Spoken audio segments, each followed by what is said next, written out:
Welcome to the Generation Podcast, an audio resource dedicated to a generation of young people who are committed to total surrender to God and total dependence on His power to reach the world with the gospel of Christ. This podcast is designed to strengthen and encourage through a series of Bible-based practical talks. Soccer, shopping, school, or hunting. What things do you do with all of your heart? Today, Dr. Jim Van Gelderen reveals one thing that will make all the difference if you do it with all of your heart. Welcome to the Generation Podcast. This is Jim Van Gelderen.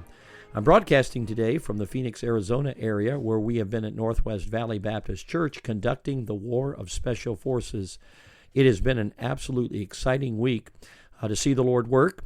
There's a student body here, about 60-plus teenagers, and many of them have responded to the Lord's work in their hearts. We've had several prayer meetings where young people have prayed from sincere hearts for different things, and it certainly has been a blessing to hear not only their prayers, but tonight the testimony service. Probably went for about 45 minutes, testimony after testimony of young people who had gotten right with God about all kinds of things. The exciting thing was, even though I didn't have much of time to preach a gospel message, I gave an invitation. I think 6 or 7 young people stepped out to trust the Lord, and I know the impact of the testimonies had to be a vital part of arresting their heart and helping them come to understand their need. So it's just been an exciting week, and I trust, young person, you're encouraged that God is on the move, and He's doing great things in hearts and lives, and He wants to do great things in your heart and life as well. I just want to mention something that has been a help to me, and I believe it can be a help to you. I was reading a devotional book. Our family uses different devotional books, but there's one we've been using that has been helpful, and it was a day at the end of October, and it was, I think, entitled The Lost Keys. And the idea was around the fact that often we lose our keys, and if we really need them, of course, we make diligent search to find them. And we often don't even give up until we find them because we need them, and we need them right now, and we give diligent search. And it made a statement. It asked a question, something like, of course, it was making the analogy to seeking God, and asked the question, why, when we seek God, do we not find Him? And I don't know why, but I was not anticipating this answer. And the answer came back because we don't seek Him with all of our hearts. Young person, do you know why? If you seek the Lord and you don't seem to find Him, why? Well, the Bible tells us why. In Deuteronomy 4:29, the Bible says, "But if from thence thou shalt seek the Lord thy God, thou shalt find Him, if you seek for Him with all your heart and with all your soul." Jeremiah 29, verse number 13, is another verse that says this well, "And ye shall seek me and find me when ye shall search for me with all your heart." So the key to seeking God is not a half-hearted search, not even a diligent search. It's a search where you're searching with all your heart. So if you want to find the Lord, in other words, know the reality of His presence in your life and have a relationship with God and know the reality of fellowshipping with Him, then you must seek Him with all your heart. Now, let's just be honest. You and I live in a very distracted world. We get distracted by technology, we get distracted by media, we get distracted by a variety of personal interests, sometimes even things that are innocent like sports. We get distracted by these things, and sometimes they cause us not to really seek God with all our heart. Because, young person, it's this simple.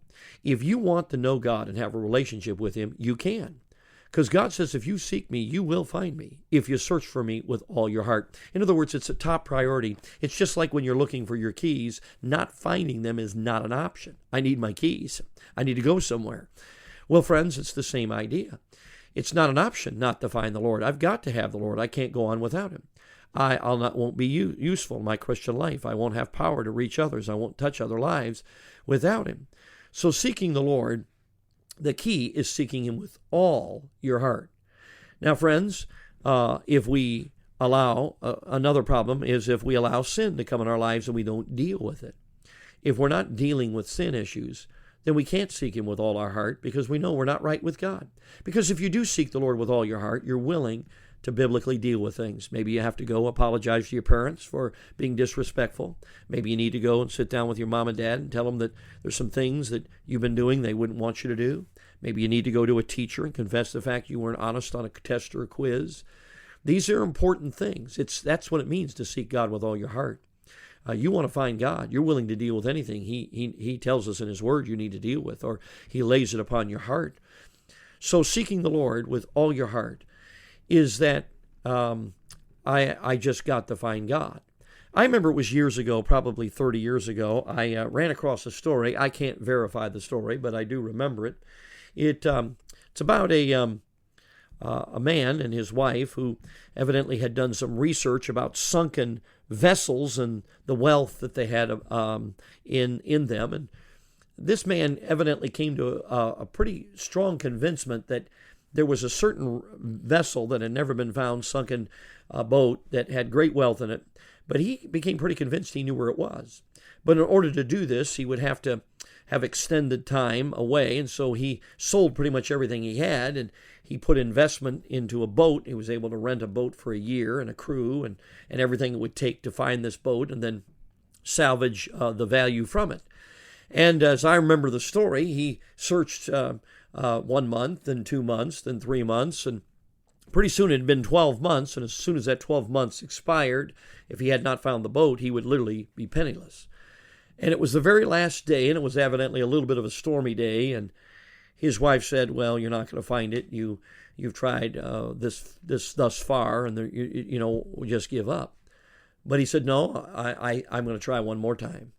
Well, I think you know where I'm coming from. He dove in the water, and that was the day, the very last day when he found that sunken galleon with all its wealth, and of course was enough wealth for him to be independently wealthy the rest of his life. But it's because he had a pursuit he wouldn't give up on. He was seeking that gold or whatever it was, that treasure on that ship with all of his heart. Now, we can understand that because, unfortunately, that's the way our world lives. They live for something that only has temporary value, one day will be gone. But seeking the Lord with all your heart, friends, means that it's not an option not to find God. And nothing's more important than Him. Dealing with your sin, dealing with things that distract and are not that important, that are temporal things. And I'll tell you, not a teenager listening to me, not an adult listening to me, that could not have a real relationship with God. But it simply means you've got to seek Him with all of your heart. Now, I trust this podcast has encouraged you. And remember, young person, you're part of the generation. It's a generation that is totally surrendered to the will of God and totally dependent on His grace to live it.